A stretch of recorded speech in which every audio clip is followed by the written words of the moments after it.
राष्ट्र, राष्ट्रियता र स्वाभिमान निरन्तर खबरदारी हाम्रो अभियान। नमस्कार, म कालो समाचारमा स्वागत छ। सुरु गरौं एम्बुलेन्स तोडफोड सम्बन्धी प्रसंगबाट। मधेसवादी दलहरूको आन्दोलन हिंसात्मक बन्दै गएको छ। हिजो मोरङको कटहरीमा बिरामी बच्चा बोकेको एम्बुलेन्स तोडफोड गरेका मधेसी मोर्चाका कार्यकर्ताले आज फेरि सुनसरीको दुहवीमा बिरामी बोकेको एम्बुलेन्स तोडफोड गरेका छन्। आन्दोलनकारीले प्रहार गरेको ढुङ्गाले लागेर एम्बुलेन्स चालक समेत गम्भीर घाइते भएका छन्। एक रिपोर्ट। आन्दोलनरत मधेस केन्द्रित दलहरूले मानवीय सेवामा प्रयोग गरिने एम्बुलेन्स र चालक दुवैलाई निशाना बनाउन छाडेका छैनन्। बन्धकर्ताहरूले सुनसरीको दुहवीमा विराटनगरको गोल्डन अस्पतालबाट बिरामी लिएर धरान जाँदै गरेको को 4615 नम्बरको विराटनगर सिटी हस्पिटलद्वारा सञ्चालित एम्बुलेन्समाथि बन्धकर्ताले शनिबार तोडफोड गरेका हुन्। उनीहरूले बिरामी र चालक दुवैलाई एम्बुलेन्सभित्रै भएको समयमा आक्रमण गरेको एम्बुलेन्स चालक विराटनगर 11 बस्ने आनन्द विक्कको भनाइ छ। विक्कले चलाएको एम्बुलेन्सलाई दुहवीमा बन्धकर्ताले रोकी 30-40 जनाको आन्दोलनकारीको समूहले आक्रमण गरेको छ। धरान लाँदै थिएँ, बिमार लिएर जाँदै थिएँ। दुई पुगेपछि बन्धकर्ताले रोक्न मैले रोकेँ त्यहाँनिर गाडी। अनि मैले भने भाइ बिमारी छ, गाडीमा सिरियस बिमारी छ, गोपालले हिँडेको भने त्यति भन्दा अरू केटाहरू आएर खिप्ल्याङ हान्नु थालिहाल्यो। मलाई पनि ढुङ्गाले हान्यो।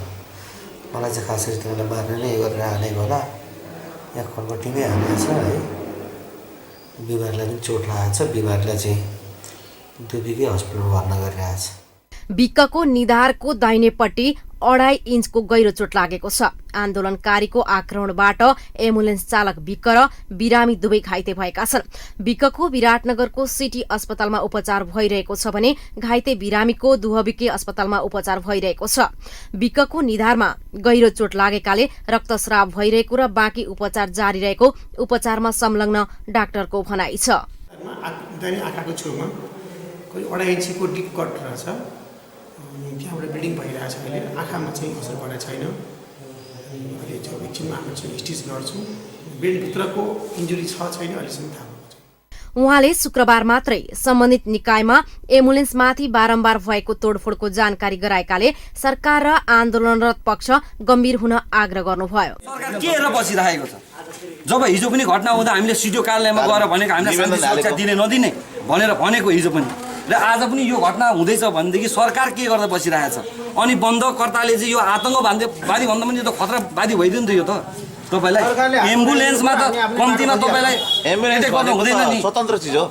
एम्बुलेन्स जस्तो उसमा तपाईँलाई बिरामी भित्र छ, ड्राइभर भित्र छ, फोडिन्छ भनेर ठिक छ, गाडी फोडिस् ल, तर कम्तीमा बिरामी र ड्राइभरलाई त बाहिर निस्कन दियो। यदि नदिकन यसरी फोडिन्छ भने अब हामी चुप लागेर बस्दैनौँ। एम्बुलेन्स चालकहरूले दिनरात नभनी निरन्तर सेवा प्रवाह गर्ने गरेका छन्। मानवीय सेवामा प्रयोग हुने साधन तोडफोड गर्ने जो कोहीलाई कड़ा कारवाही गरिनुपर्ने माग उनीहरूले गरेका छन्।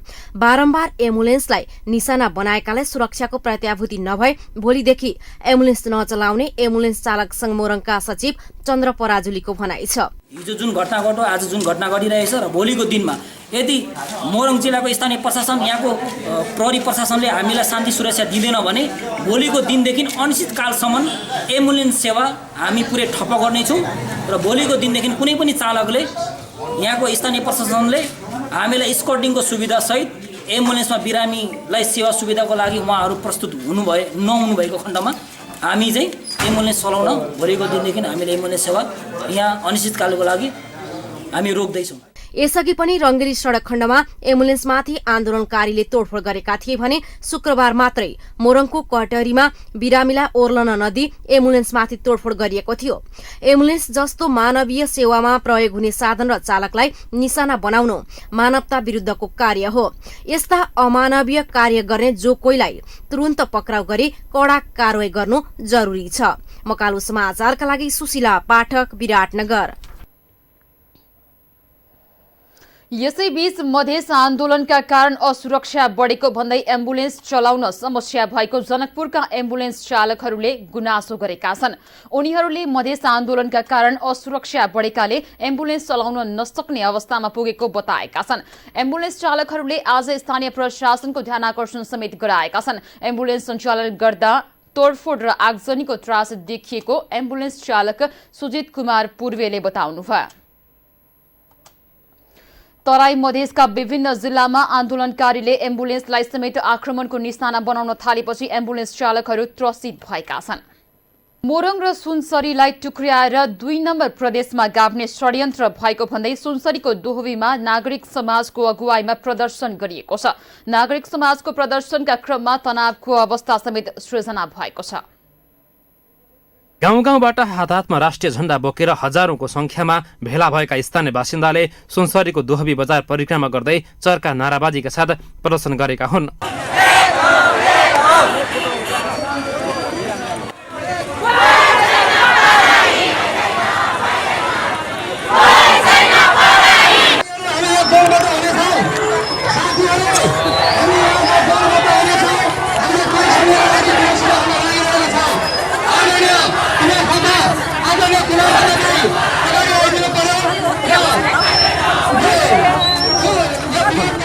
सहभागीले सुनसरीलाई कुनै हालतमा टुक्र्याउन नदिने भन्दै नाराबाजी समेत गरेका छन्। मधेसी मोर्चाका कार्यकर्ताले 3 महिनादेखि निरन्तर कडा आन्दोलन गरिरहेको दुहबीमा सम्पूर्ण राजनीतिक दलका कार्यकर्ता संगठित भएर जिल्ला टुक्र्याउन नदिने भन्दै र्यालीमा सहभागी भएका थिए।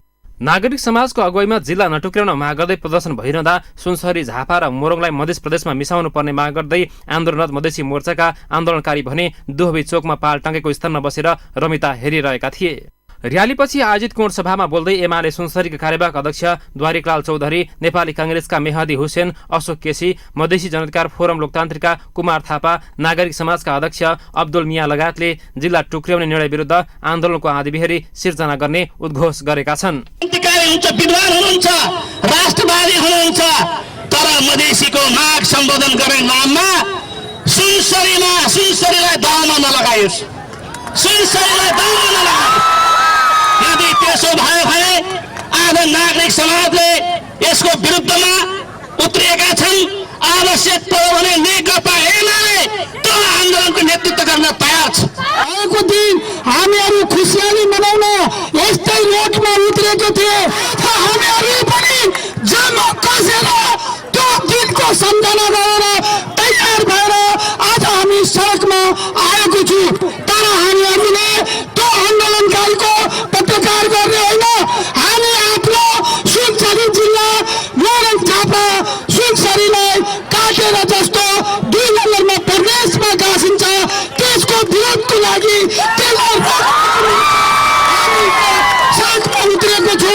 कोही जनताको विरुद्धमा होइन, यो सुनसरी जिल्लालाई चाहिँ 2 नम्बर प्रदेशमा गाभ्न आँटेको खबर पाएपछि हाम्रो रगत तातेर आएको छ। यही रगत तातो राखिराखौँ र फेरि पनि 2 नम्बर क्षेत्रमा सुनसरी गाभिनु हुँदैन भन्ने कुरा लिएर हामीले विशेष रूपमा आन्दोलन गर्नुपर्छ, आन्दोलन चर्काउनुपर्छ। यहाँ 2-4 जना मान्छेले मात्रै यो देश मेरो हो, म देश मेरो हो, मैले टायर बाल्दैमा यो मेरो हुन्छ, यहाँ कोही मान्छे छैन भन्ने कुराको भ्रम आजको जनसमुदायले जवाफ दिएको पक्कै हुनुपर्छ। अलिकति पनि बुद्धि छ, अलिकति पनि सोही छ भने ती व्यक्तिहरूले यो मधेस मेरो 4 जनाको मात्रै हो, यो दुबी मेरो 2 जनाको मात्रै हो भन्ने कुरा दिमागबाट आज हटाइदिए हुन्छ। प्रदर्शन गर्दै दुहबीको मुख्य चोकमा पुग्न लागेको अवस्थामा प्रदर्शनकारीहरूलाई ताकेर मधेसी मोर्चाका कार्यकर्ताले गुलेली प्रहार गरेपछि केही बेर स्थिति तनावपूर्ण बनेको प्रहरीले जनाएको छ। स्थिति तनावपूर्ण बनेपछि प्रहरीले 12 राउन्ड हवाई फायर र 600 असर ग्यास प्रहार गरी मधेसी मोर्चाका कार्यकर्तालाई लखेटेको थियो। नागरिक समाजको अगुवाईमा सुनसरी र मोरङलाई टुक्र्याउन नदिन दबावका लागि भन्दै शनिबारदेखि दुहबीमा चरमबद्ध कार्यक्रम थालिएको हो। साथै मधेसी मोर्चाका कार्यकर्ताले एउटा एम्बुलेन्समा तोडफोड समेत गरेका छन्। प्रहरीले मधेसी मोर्चाका रञ्जित गोस्वामी र मुन्ना शाहलाई पक्राउ गरेको छ। मुख्य प्रतिपक्षी नेपाली कांग्रेसले औषधिको अभावका कारण बिरामीको ज्यान जाने अवस्था आउँदा समेत मधेसवादी दलहरूसँग वार्ता गरेर समस्याको समाधान खोज्न पहल नगरेको भन्दै सत्तारूढ दलहरूप्रति असन्तुष्टि जनाएको छ। कांग्रेसले आज बिहान सत्तारूढ दलका नेताहरूसँग बैठक राखेर मधेस आन्दोलन सम्बोधनका लागि प्रधानमन्त्री केपी शर्मा ओली र उहाँको पार्टी नेकपा एमाले अग्रसरता नलिएको भन्दै असन्तुष्टि जनाएको हो। राज्य व्यवस्था समितिको सिंहदरबार स्थित सभाकक्षमा भएको बैठकमा प्रधानमन्त्री केपी शर्मा ओली भने अनुपस्थित हुनुहुन्थ्यो। बैठकमा कांग्रेस नेताहरूले आफ्नो पार्टीको नेतृत्वको अघिल्लो सरकारले दर्ता गरेको संविधान संशोधन विधेयक छलफलमा नल्याउनुको कारण माग गरेका थिए। भएका सहमतिहरू र मधेस आन्दोलनसित जोडिएका विषयहरू र आदिवासी जनजाति मधेस दलित महिलाहरूको जो विषय संविधान जारी गर्ने बेला सहमति भइसकेका विषय, फेरि अहिलेका 3 दलको बीचको सहमति भइसकेका विषय थियो, यसलाई समेत अगाडि बढाउने काम भएन। त्यसकारण हाम्रो भनाइरह्यो आज पनि सरकारले अहिले किन रोकेर राख्यो त यो संशोधन प्रस्ताव, यसलाई छलफलमा किन नल्याउने भनेर हामीले हाम्रो विषय राखेका छौँ। बैठकमा कांग्रेस नेताहरूले पुनर्निर्माण प्राधिकरण गठन सम्बन्धी विधेयक अगाडि नबढेको तर्फ पनि सत्तारूढ दलहरूको ध्यानाकर्षण गराएका छन्। उनीहरूले भूकम्प गएको 7 महिना बित्न लाग्दा पनि पुनर्निर्माणको काम शुरू नहुनुले भूकम्प पीडितहरूमाथि ठूलो अन्याय भएको भन्दै प्राधिकरण गठन सम्बन्धी विधेयक तत्काल पारित हुने अवस्था सृजना गर्न सत्तारूढ दलका नेताहरूसँग आग्रह गरेका छन्। कांग्रेसले प्राधिकरणको प्रमुख कार्यकारी अधिकृतको पद आफ्नो पार्टीले पाउने निश्चित विधेयकमा नै गरिनुपर्ने अडान लिएका कारण विधेयक संसदको विधान समितिमा विचाराधीन अवस्थामा छ। मधेसी जनाधिकार फोरम लोकतान्त्रिक अध्यक्ष विजय कुमार गोसेदारले आन्दोलनकारी मधेसवादी दलहरूसँग वार्ता गरेर समस्या टुंग्याउनका लागि सीमाङ्कन हेरफेरका विषयमा प्रमुख 3 दलले साझा धारणा बनाउनु पर्नेमा जोड़ दिनुभयो। 2 घण्टा लामो बैठकपछि माओवादीका अध्यक्ष पुष्पकमल दाहालले सत्तारूढ र विपक्षी दलको बैठक सकारात्मक भएको भन्दै मधेस आन्दोलन र भारतीय नाकाबन्दीका विषयमा प्रमुख दलले चाँडै नै समान धारणा बनाउने सञ्चारकर्मीहरूसँग बताउनुभयो। मधेस आन्दोलन र नाकाबन्दीबाट सिर्जिएको परिस्थितिबारे साझा धारणा बनाउन आवश्यक छ भनेर छलफल हाम्रो अगाडि बढेको छ र फेरि आफ्नो ठाउँमा छलफल गरेर अर्को बैठक पनि छिटै बस्ने र राष्ट्रका मूल समस्याको बारेमा सबै पक्षको साझा धारणा बनाउनेतिर नै हाम्रो। विश्रामपछि स्वागत छ। अब बाँकी समाचार। नेपाली कांग्रेसका मधेसी सांसदहरूले मधेस आन्दोलनलाई कमजोर आँकेर मधेसवादी दलका मागलाई बेवास्ता गरेको भन्दै पार्टी नेतृत्वको आलोचना गरेका छन्। कांग्रेसका मधेसी सांसदहरूले आज पार्टीका पदाधिकारी र काठमाडौँमा उपलब्ध केन्द्रीय सदस्यहरूसँग पार्टीको संसदीय दलको कार्यालयमा बसेको बैठकमा मधेस आन्दोलन टुंग्याउनका लागि पहल नगरेको भन्दै नेतृत्वको आलोचना गरेका हुन्। उनीहरूले पार्टीको भोट बैंक मधेस भए पनि मधेसमा 3 महिनादेखि जारी आन्दोलनका कारण त्यहाँको जनजीवन कष्टपूर्ण हुँदा सबैभन्दा ठूलो दलका नाताले आन्दोलन अन्त्यका लागि पहल नगर्नु आपत्तिजनक भएको बताएका छन्। उनीहरूले पार्टी अन्तरिम संविधानबाट पछाडि फर्किएको परिणाम अधिकारका लागि मधेस आन्दोलन सर्किएको भन्दै मधेसवादी दलले उठाएका समानुपातिक समावेशी प्रतिनिधित्व, जनसंख्याको आधारमा निर्वाचन क्षेत्र र सीमाङ्कन हेरफेरको माग पूरा गर्नका लागि पहल कदमी लिन पार्टीका शीर्ष नेतासँग आग्रह गरे। बारम्बार अनुरोध गरिरहेको कि यो अन्तरिम संविधानले दिएको अधिकारलाई सुनिश्चित गर्नु तपाईहरू सुन्नु भएन। यसको परिणाम भीषण हुन्छ।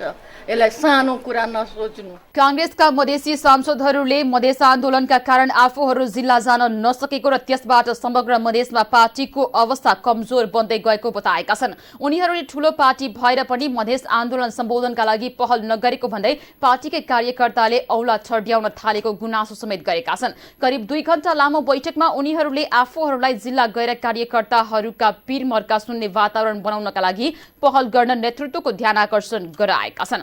मधेसी सांसदहरूले समावेशी समानुपातिक प्रतिनिधित्व र जनसंख्याको आधारमा निर्वाचन क्षेत्र निर्धारणका लागि संसदमा दर्ता भएको संविधान संशोधन विधेयक तत्काल पारित गर्नुपर्ने तथा प्रदेशको सीमाङ्कनका विषयमा पनि लचकता अपनाउनु पर्ने धारणा राखेपछि कांग्रेसले संसदमा कसरी प्रस्तुत हुने भन्ने रणनीति बनाउन भोलि बिहान 9 बजे संसदीय दलको बैठक बोलाएको छ।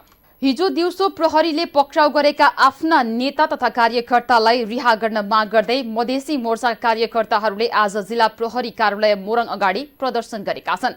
कालो झण्डा सहित पुगेका मधेसी मोर्चा कार्यकर्ताहरूले जिल्ला प्रहरी कार्यालय मोरङ अगाडि पुगेर आफ्ना कार्यकर्ता छाड्न दबाब दिँदै नाराबाजी गरेका थिए। मोर्चामा आबद्ध संघीय समाजवादी फोरम नेपालका मोरङ अध्यक्ष राजकुमार यादवले शान्तिपूर्ण आन्दोलनमा सहभागी भइरहेका आफ्ना नेता तथा कार्यकर्ताहरूलाई प्रहरीले बिना कारण पक्राउ गरेको दावी गर्दै तत्काल रिहा गर्न माग गर्नुभयो। प्रहरीले सवारी साधन तोडफोडमा संलग्न रहेको भन्दै मोर्चाका 9 जना स्थानीय नेता तथा कार्यकर्तालाई हिजो विराटनगरका विभिन्न क्षेत्रबाट पक्राउ गरेको थियो। पक्राउ गरिएकाहरूलाई जिल्ला प्रहरी कार्यालयमा राखिएको मोरङका प्रहरी प्रवक्ता प्रमोद कुमार खरेलले जानकारी दिनुभयो। उहाँले पक्राउ परेका संघीय समाजवादी फोरम नेपालका स्थानीय नेता राधे कामतको नेतृत्वमा नगर क्षेत्रका विभिन्न ठाउँमा तोडफोड भएकाले मुद्दा चलाइने समेत जानकारी दिनुभयो। जारी मधेस आन्दोलनलाई सशक्त बनाउन भन्दै जनकपुरमा 4वटा मधेसवादी दलहरू बीचको नयाँ मोर्चा गठन गरिएको छ। आज जनकपुरमा पत्रकार सम्मेलन गरी संसदभित्र र बाहिरका 4वटा दलले समावेशी मधेसी गठबन्धन मोर्चा गठन गरिएको जानकारी दिएका छन्। मोर्चामा शरद सिंह भण्डारीले नेतृत्व गरेको राष्ट्रिय मधेस समाजवादी पार्टी, राजकिशोर यादवले नेतृत्व गरेको मधेसी जनाधिकार फोरम गणतान्त्रिक, अनिल कुमार झाले नेतृत्व गरेको नेपाल सद्भावना पार्टी र जयप्रकाश गुप्ताले नेतृत्व गरेको तराई मधेस राष्ट्रिय अभियान संलग्न छन्। पत्रकार सम्मेलनमा बोल्दै नेताहरूले मधेस आन्दोलनलाई थप प्रभावकारी बनाउन मोर्चा गठन गरिएको बताएका छन्। गठबन्धनले संयुक्त लोकतान्त्रिक मधेसी मोर्चा, संघीय मधेसी मोर्चा, दलित मुस्लिम पिछडा वर्ग र थारू मोर्चा सहितका सबै आन्दोलनकारी पक्षसँग वार्ता गरी सहकार्यको वातावरण बनाउन समेत जनाएको छ। नयाँ मोर्चामा आबद्ध दल मध्ये राष्ट्रिय मधेस समाजवादी पार्टीसँग 3 जना तथा फोरम गणतान्त्रिक र सद्भावनासँग 1 जना सांसद छन्। तराई मधेस राष्ट्रिय अभियान भने भ्रष्टाचार गरेको प्रमाणित भएपछि जेल सजाय काटेका पूर्व मन्त्री जयप्रकाश प्रसाद गुप्ताको नेतृत्वमा छ।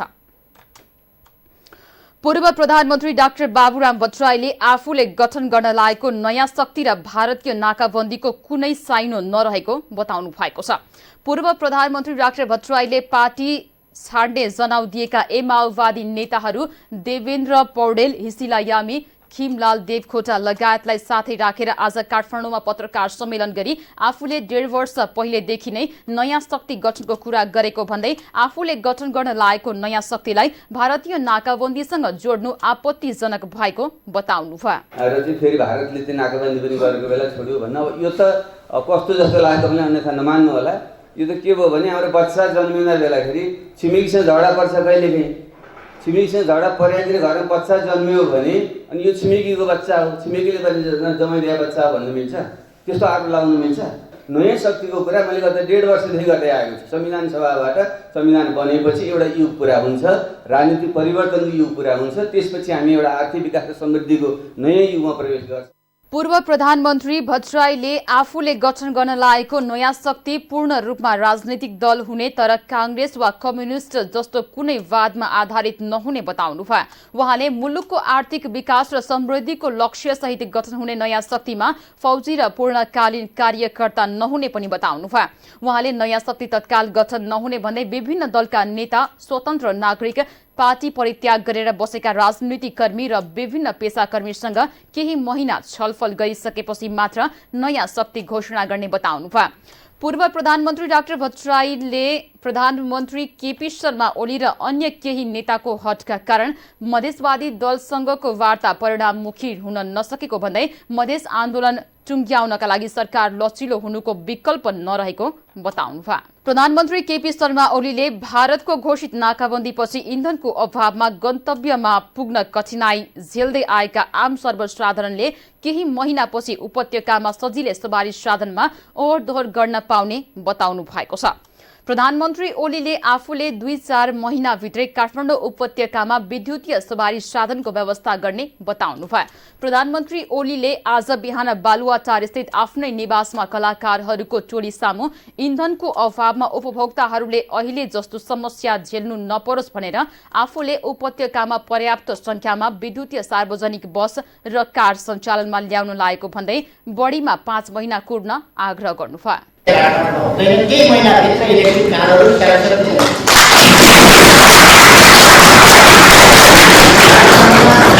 सार्वजनिक सवारी साधनको कुनै समस्या हुने छैन। 2-4 महिना तपाईँहरू हेर्न सक्नुहुन्छ नि। 2-4 महिनामा इलेक्ट्रिक बस काठमाडौँमा सुरु गर्छु।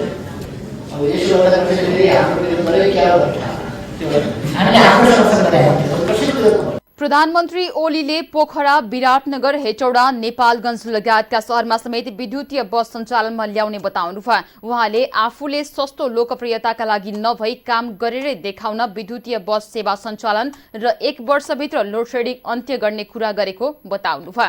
उहाँले आफू गाउँमा बाख्रा चराउने गोठालो भएको भन्दै जनताले भोग्दै आएका साना साना समस्याका बारेमा आफूलाई जानकारी रहेको र ती समस्या समाधान गर्नु आफ्नो लक्ष्य भएको बताउनुभयो। बताउनुभयो। व्यवस्थापिका संसदको कृषि तथा जलस्रोत समितिका सभापति गगन थापाले 1 वर्षभित्र लोडसेडिङ अन्त्य गर्ने प्रधानमन्त्रीको प्रतिबद्धता हावादारी गफ भएको बताउनु भएको छ। मैतीदेवी क्षेत्र विकास समाजले आज काठमाडौँमा गरेको कार्यक्रममा कृषि तथा जलस्रोत समितिका सभापति थापाले 1 दशकभन्दा लामो समयदेखि कतिपय विद्युतीय आयोजनाको 1 किलोमिटर ट्रान्समिसन लाइन नबनेको अवस्थामा 1 वर्षभित्र लोडसेडिङ अन्त्य गर्ने कुरा पत्याउनै नसकिने बताउनुभयो। उहाँले कतिपय विद्युतीय आयोजनामा 5 वर्षदेखि अनेक समस्या देखाएर कामै हुन नसकेको भन्दै अहिलेको कर्मचारी संयन्त्रले जादुमय तवरमा काम गरेर देखाउँछ भनी पत्याउने आधार नरहेको बताउनुभयो।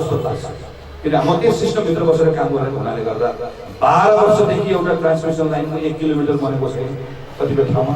गएको 3 वर्ष 4 वर्षदेखि चाहिँ कतिपय आयोजनाहरूको एउटा सामान्य एउटा मन्त्रालयको आयोजनालाई अर्को मन्त्रालय वन मन्त्रालयले रोकिदिएको कारणले गर्दाखेरि रक्षा मन्त्रालयले रोकिदिएको कारणले गर्दा पुरै एक ठाउँमा दुईटा मान्छेले जमिन नदिएको कारणले गर्दा हाम्रो आयोजनाहरू 5 वर्ष 6 वर्ष रोकिएको छ।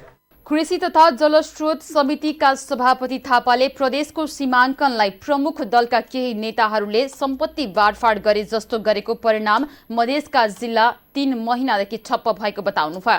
उहाँले मुलुकलाई अहिलेको संकटबाट पार लगाउन सरकार र मधेसवादी दलहरू लचकताका साथ वार्तामा बस्नुपर्ने बताउनुभयो। नेता थापाले मधेसको आन्दोलन नेपालको आन्तरिक समस्या भएकाले मधेस आन्दोलनलाई कारण देखाएर भारतले नाकाबन्दी लगाउनु आपत्तिजनक भएको बताउनुभयो।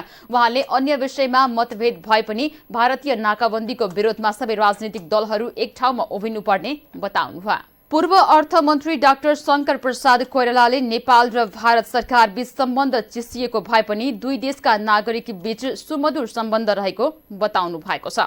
विराटनगरको जैन तेरापन्थ भवनमा आज आयोजित स्वास्थ्यकर जीवनका लागि अभियान विकास विषयक अन्तर्राष्ट्रिय सम्मेलनको उद्घाटन सत्रमा बोल्दै कोइरालाले अहिलेको नेपाल र भारत बीचको सम्बन्ध गम्भीर मोडमा पुगेको बताउनुभयो। अहिलेको मुख्य चुनौती दिगो आर्थिक विकास भएकाले यसतर्फ केन्द्रित हुनुपर्ने बताउँदै मानिसहरू भौतिकवादी र व्यक्तिवादी बन्दै गएको अवस्थामा बेरोजगारी घट्नु प्रमुख तयारी हुनुपर्ने बताउनुभयो। तर पनि हामीले ग्लोबल पोभर्टीलाई कम गर्न सकेका छैनौँ। सोसल इन्टिग्रेसनलाई हामीले चाहिँ डिसइन्टिग्रेसनलाई कम गर्न सकेका छैनौँ। बेरोजगारीलाई कम गर्न सकेका छैनौँ र वातावरण संरक्षणको कुरामा धेरै प्रगति गर्न सकेका छैनौँ। यो सबै कुरा गर्दाखेरि हामीले मोरल भ्यालुज र इथिकल भ्यालुजलाई पनि साथसाथै लैजानुपर्ने हुन्छ। आचार्य महाश्रमणले नैतिकता सद्भाव नशामुक्तिको अभियान चलाएर समाजका लागि उपयोगी काम गरेको चर्चा गर्दै कोइरालाले देशमा देखिएको प्रतिकूलतालाई अनुकूलतामा बदलिनुपर्ने आवश्यकता रहेको बताउनुभयो। कार्यक्रममा एमाले सांसद राज्य लक्ष्मी गोल्छा, नेपाली कांग्रेस नेता जनार्दन निरौला, प्यासिफिक युनिभर्सिटीका उपकुलपति बीपी शर्मा, अध्यक्ष मिथिलेश दीक्षित लगायतको सहभागिता थियो।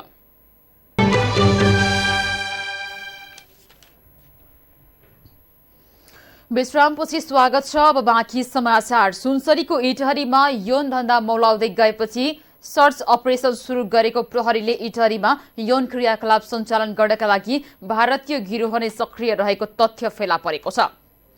पूर्वको केन्द्रका रूपमा रहेको इटहरीमा प्रहरीले निकै कोसिस गरेर यौन धन्दा निर्मूल गर्न खोज्दा समेत नसकेपछि अहिले सर्च अपरेसन सुरु गरेको हो। सो क्रममा पछिल्लो समय इटहरीका विभिन्न स्थानमा कोठा भाडा लिएर फोन सम्पर्कको आधारमा यौनजन्य क्रियाकलापमा संलग्न रहेका 3 जना भारतीय नागरिक सहित अन्य 5 जना युवतीलाई समेत प्रहरीले पक्राउ गरेको छ। 7-27मा घटना भएपछि नानी चाहिँ अलिकति डर त्रास देखाएको मा अधिकांश केस यहीसँग सम्बन्धित छ र मेरो हिरासतमा अहिले मान्छे नहटाएर मैले तरारामा हिजो राति मात्र 15 जना पुर्याएर आएको अवस्था छ। त्यसकारण हाम्रो म्यासिभ अहिले अपरेसनै भइरहेछ।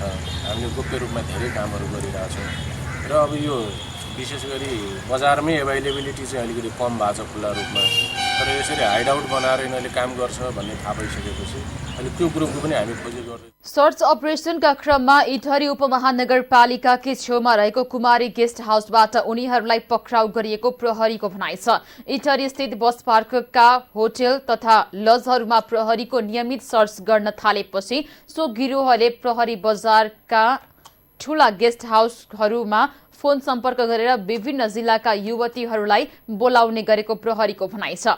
प्रहरीले सर्च अपरेसन अन्तर्गत अहिलेसम्म यौन धन्दामा संलग्न 50 भन्दा बढी युवा युवती तथा होटल सञ्चालकहरू पक्राउ गरिसकेको जनाएको छ। यसैबीच इटहरी प्रहरीले जबरजस्ती करणी गरी फरार भएका इटहरी 24 तरहराका प्रवीण गुरुङलाई समेत पक्राउ गरी आज सार्वजनिक गरेको छ। जनकपुरमा आज बिहान एक निजी घरमा बम विस्फोट हुँदा एकजना गम्भीर घाइते भएका छन्। जनकपुरको माइस्थान स्थित नरेश यादवको घरमा भएको बम विस्फोटमा पनि सिराहाको गौरीपुरका श्रवण कुमार यादव घाइते भएका हुन्। डेरा बाहिर रहेको टिफिन करियरमा बम विस्फोट हुँदा 18 वर्षीय श्रवण कुमार गम्भीर घाइते भएका हुन्। स्थानीय कलेजमा अध्ययनरत हेल्थ असिस्टेन्टका विद्यार्थी श्रवण कुमार नरेशको घरमा डेरा गरी बस्दै आएका थिए। घाइते श्रवण कुमारलाई जनकपुर अञ्चल अस्पतालमा भर्ना गरिए पनि त्यहाँ उपचार हुन नसकेपछि बीपी कोइराला स्वास्थ्य विज्ञान प्रतिष्ठान धरान रेफर गरिएको छ। श्रवण कुमारको डेरा बाहिर कसले बम राख्यो भन्ने विषयमा अनुसन्धान भइरहेको प्रहरीले जनाएको छ। त्रिभुवन विश्वविद्यालयको केन्द्रीय समाजशास्त्र विभागका प्राध्यापकहरूले मानवशास्त्रका प्राध्यापकहरूले जातीय आन्दोलनका पक्षमा वकालत गरेकाले समाजशास्त्रलाई मानवशास्त्र विभागबाट अलग गरेको बताएका छन्। समाजशास्त्र विभागले आज काठमाडौँमा गरेको समाजशास्त्र वर्तमान र भविष्य विषयक राष्ट्रिय सम्मेलनमा सहभागी समाजशास्त्रका प्राध्यापकहरूले मानवशास्त्रका प्राध्यापकहरूले जातीय आन्दोलन चर्काउन भूमिका खेलेकाले सहन नसकेर अलग्गै विभाग स्थापना गरेको बताएका छन्। त्रिभुवन विश्वविद्यालयमा समाजशास्त्र र मानवशास्त्रको एउटै विभाग रहेकामा केही महिना पहिले समाजशास्त्रलाई मानवशास्त्र विभागबाट अलग गरिएको थियो। समाजशास्त्रका प्राध्यापकहरूले जातीय नारा नेपालको हितमा हुँदैन भन्ने आफूहरूले भनेको कुरा अहिले प्रमाणित भएको भन्दै जातीय आन्दोलनबाट हुन सक्ने क्षतिका विषयमा विभागले अझै अनुसन्धान गर्ने बताएका छन्। चाहन्छु त्यसले देशभित्र जुन ढङ्गको जातीय उभारहरूलाई सहयोग गर्यो विगतमा त्यसले हाम्रो देशभित्रका यो जातीय सद्भावलाई कहीँ न कहीँ भड्काएको थियो र त्यसको रियलाइजेसन सायद धेरै पछि भयो र त्यो हामीले सफलता पायौँ। त्यसमा हामीले केही प्रकाशनहरू गरि पनि सकेका छौँ। अघि वीरेन्द्रजीले पनि भनिसक्नु भएको छ। अनि हामी हाम्रै विभाग मार्फत एउटा अर्को प्रकाशन गर्नेवाला थियौँ त्यस्तै रिसर्चको इथनिसिटी आइडेन्टिटी एन्ड पोलिटिक्स भन्ने त्यो विभागको खिचलो नसकिया हुनाले हाम्रो त्यो विभागकै पब्लिकेसन त गर्न सकिएन। तर हाम्रो त्यो रिसर्च अहिले सिनासलाई नेपाल तथा एसियाली अध्ययन अनुसन्धान केन्द्रलाई छाप्नका लागि अनुरोध गरेका छौँ र उहाँहरूले त्यसलाई एउटा फर्ममा ल्याउनुहुन्छ। कार्यक्रममा त्रिभुवन विश्वविद्यालयका शिक्षा अध्यक्ष प्राध्यापक गणनिधि न्यौपानेले मानवशास्त्र विभागबाट अलग हुनुपर्नेको कारण पुष्टि गर्न समाजशास्त्र विभागले दक्ष जनशक्ति उत्पादन र गहकिला अनुसन्धानलाई मुख्य प्राथमिकता दिनुपर्ने बताउनुभयो। नेपाल राष्ट्रिय कर्मचारी संगठन निजामती जिल्ला समितिले नयाँ कार्य समिति चयन गरेको छ। समितिले आज विराटनगरमा तेस्रो जिल्ला अधिवेशनको आयोजना गर्दै 14 सदस्यीय नयाँ कार्य समिति चयन गरेको हो।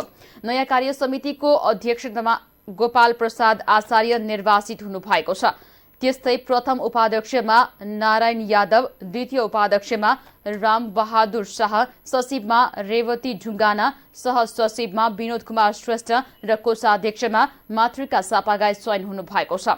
सम्मेलनमा सभासद शिवकुमार मण्डल, सहायक प्रमुख जिल्लाधिकारी एकदेव अधिकारी, माओवादीका मोरङ अध्यक्ष गोपी आसामी, उपाध्यक्ष भोगेन्द्र यादव लगायतको उपस्थिति रहेको थियो।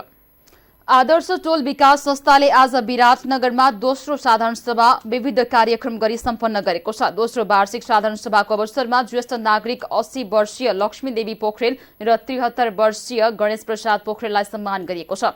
यस्तै एसएलसी परीक्षामा उत्कृष्ट अङ्क ल्याउनु सफल आदर्श टोल विकास संस्थाका शेयर सदस्यकी छोरी नेहा कुमारी रायलाई सम्मान गरिएको थियो। त्यसैगरी कार्यक्रममा नृत्य समेत प्रस्तुत गरिएको थियो। कार्यक्रममा अध्यक्षको प्रतिवेदन प्रस्तुत गर्दै संस्थाका अध्यक्ष बलराम पराजुलीले टोलभित्रका घरधुरी, विद्युतीय पोल, सडक, खानेपानी, बाल श्रम, शौचालय लगायतका क्षेत्रमा काम गरिरहेको जानकारी दिनुभयो। 93 घरधुरी रहेको संस्थाले आर्थिक वर्ष 2071-72मा 56,212 रुपियाँ बचत संकलन गरेको संस्थाका कोषाध्यक्ष भीमराज दाहालले जानकारी दिनुभयो। सहमति बचत तथा ऋण सहकारी संस्था विराटनगर 11 को आज सम्पन्न तेस्रो साधारण सभाले पुनः राजेन्द्र कुमार थापाको अध्यक्षतामा नयाँ कार्य समिति चयन गरेको छ। साधारण सभाले उपाध्यक्षमा रामचन्द्र शर्मा खतिवड़ा, सचिवमा अर्जुन प्रसाद अधिकारी, कोषाध्यक्षमा कैलाश प्रसाद मण्डललाई चयन गरेको छ। यस्तै सदस्यहरूमा पार्वता बस्नेत, गंगा प्रसाद कोइराला, गणेशराज बोहरा, उर्मिला शाह खड्का र चन्द्र प्रसाद शाहलाई सर्वसम्मत चयन गरेको छ। कार्यक्रममा बोल्दै राष्ट्रिय सहकारी बैंकका अध्यक्ष रमेश प्रसाद पोखरेलले नेपालमा रहेका 33,000 सहकारीहरूले कुल अर्थतन्त्रको 20% कारोबार गरिरहेको जानकारी दिनुभयो। अब सुनचाँदीको दरभाव। सुनचाँदीको दरभावका साथमा तौल र शुद्धताको ग्यारेन्टी भएको राठी ज्वेलर्स।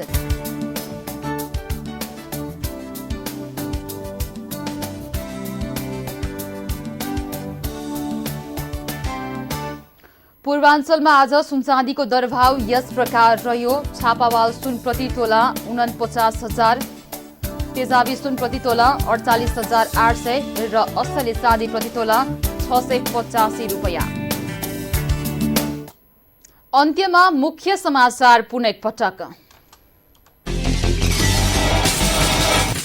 मधेसी मोर्चाका कार्यकर्ताद्वारा आज पनि बिरामी बोकेको एम्बुलेन्स तोडफोड। सुनसरीको दोहोबीमा एम्बुलेन्स तोडफोड हुँदा चालक समेत गम्भीर घाइते।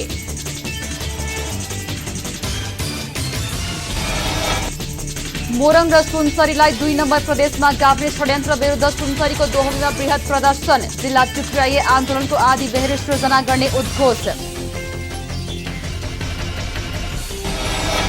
औषधिको अभावमा बिरामीको ज्यानै जाने अवस्था आउँदा पनि सरकार गम्भीर नभएको कांग्रेसको आरोप। मधेसी दलसँग वार्ता गर्न सत्ता पक्षले अग्रसरता नलिएको जिकिर।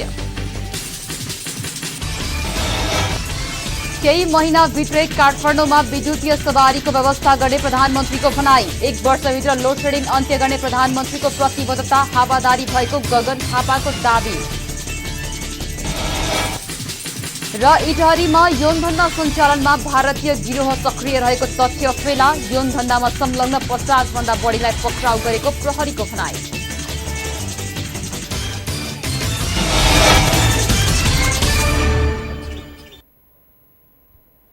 मकालु समाचार अहिलेलाई यति नै। अब हामी 9:30 बजे खबर पूर्वाञ्चल लिएर आउनेछौँ। मकालु टेलिभिजन हेर्दै गर्नुहोला। नमस्ते।